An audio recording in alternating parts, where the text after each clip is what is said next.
बिस्मिल्लाहिर्रहमानिर्रहीम। अस्सलाम वालेकुम। मैं हरब्रिज मोहम्मद अमाद और आप देख रहे हैं हेल्थ ग्रीन वाली यूट्यूब चैनल।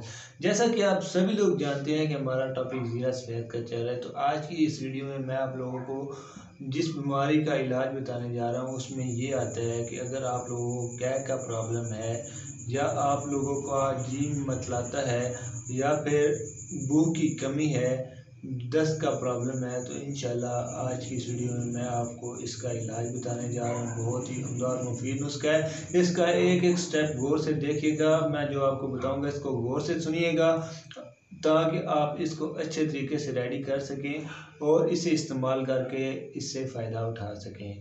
तो इसके जो इज़ा हैं वो मैं आप लोगों की खिदमत में पेश कर देता हूँ। इससे पहले आपसे रिक्वेस्ट है कि आप चैनल को सब्सक्राइब करें और बेल की नोटिफिकेशन को दबाना बिल्कुल भी मत भूलें।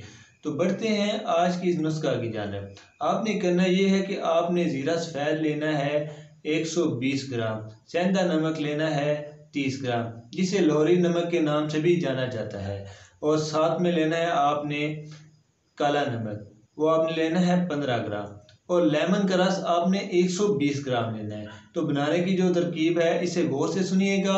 इसके अलावा अगर आप बनाएंगे तो ये बिल्कुल सही नहीं बनेगा।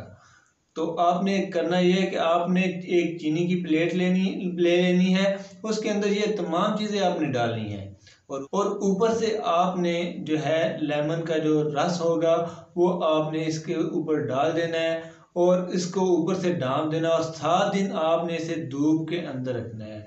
और 7 दिन के बाद जब आप इसे निकालेंगे, धूप से बाहर से निकालेंगे और ऊपर से जब आप ढकना उठाएंगे जो भी आपने दिया हुआ होगा इसके ऊपर, तो ये जो है खुश्क हो चुका होगा या भी हल्का फुल्का रहता होगा। तो आपने इसे धूप में दोबारा सुखा लेना है और उसके बाद आपने इसको ग्राइंड करना है। ग्राइंड करने के बाद आप इसे 1 से 2 ग्राम की मिकदार में आप इसे इस्तेमाल कर सकते हैं, जिससे आपको बहुत ही उम्दा फ़ायदे मिलेंगे, जो कि मैं आपको बता चुका हूँ। दोबारा बता देता हूँ, अगर आपका जी मतलाता है, भूख की कमी का प्रॉब्लम है, या फिर दस्त का प्रॉब्लम है, या फिर क्या का प्रॉब्लम है, स्पेशली जो है वो हमला ख़वातीन जो जिनका जी मतलाता है वो भी इसे इस्तेमाल कर सकती हैं। तो आज की इस वीडियो को ज़रूर लाइक कीजिएगा, चैनल को ज़रूर सब्सक्राइब कीजिएगा। नेक्स्ट वीडियो में आपसे मुलाकात होगी इंशाल्लाह। अल्लाह हाफिज़।